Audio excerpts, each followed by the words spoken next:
So let us talk about the body, which is idea number 5. From a philosophic point of view, the universal mind contains the possibility of incarnation or embodiment, or of matter, of a receptacle that can receive the ideas. So this is one paragraph that Paul Brunton says about the body. The body is as much a divine projection as the planet upon which it dwells. Every tissue cell, bone cell, nerve cell, and muscle cell of which it is constructed is itself an expression of divine intelligence and purpose. It is a miniature copy of the universe.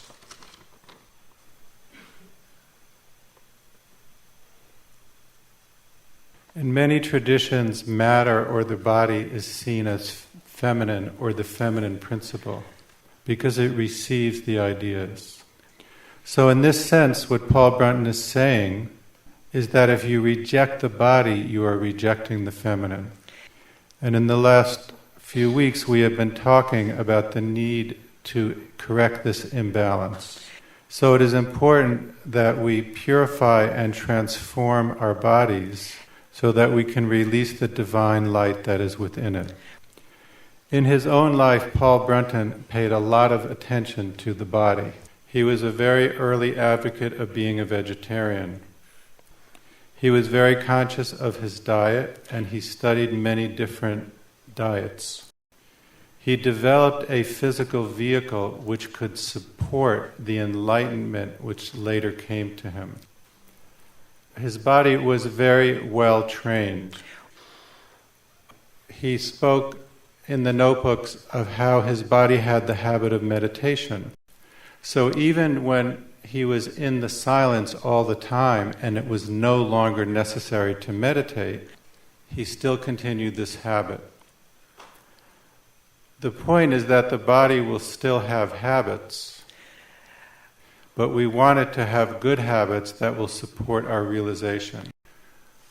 Occasionally he would go to medical doctors to have tests done, and he would use the information they gave him to develop his own treatment. So he wouldn't receive the treatment from the medical doctors, but he would take advantage of the technology. One time we went into the city to do some research at the university library. We had to find a place where we could eat lunch, and his favorite restaurant was closed. So we went to 4 or 5 restaurants until we found one that met his standards. And in some cases he interviewed the chef. So it could be seen as an example of going to an extreme, or it could be seen as giving extreme importance to how we treat our bodies.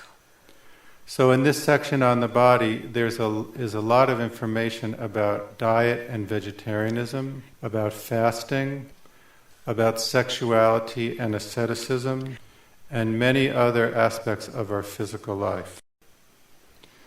The next category, number 6, is called the emotions.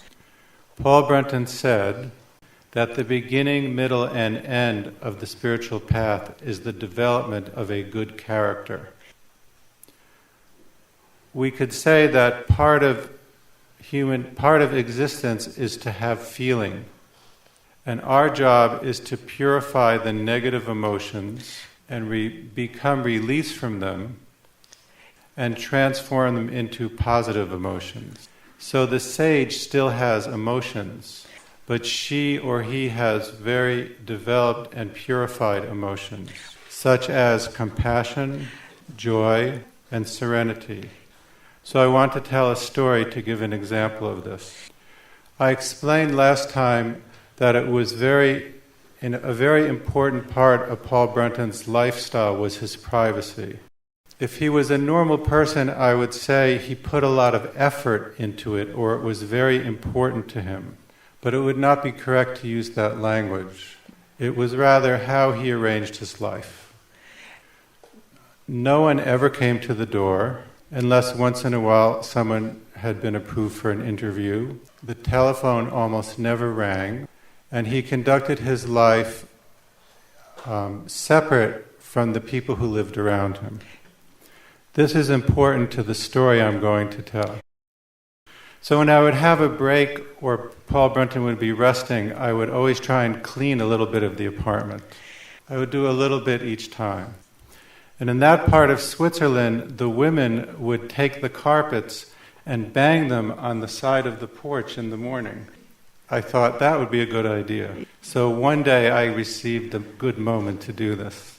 And as I was banging the carpet against the wall, clouds of dust were pouring out of it. And when you're with Paul Brunton, you can lose track of the time. So I didn't realize it was the evening. 5 minutes later, there was a knock on the door. He was in his room. So I answered the door, and it was the neighbor from downstairs. And she said to me in French, "Est-ce que c'est vous qui frappez le tableau? Was it you who was banging the carpet?" And I said, "Yes." She said, "We were eating dinner below you." So I felt horrible because from one point of view I had done the absolutely worst thing possible, which was to call attention of his neighbors to him. So after the woman left, PB opened his door and came out, and he asked me what happened. And I was too embarrassed to tell the truth. So I said, I made up some little thing. So he smiled, his wonderful, amazing, liberated smile, and he said, "Well, she must have had something in mind." And to me, this story is an example of the quote we read about enlightenment. So there is an imperturbable peace. There is an imperturbable peace. And there is a sense of the rightness of every action in every moment, even though I certainly didn't understand the rightness of that behavior. And certainly any other human being I could think of would have been mad. But not Paul Brunton. He just smiled and said, "She must have had something in mind."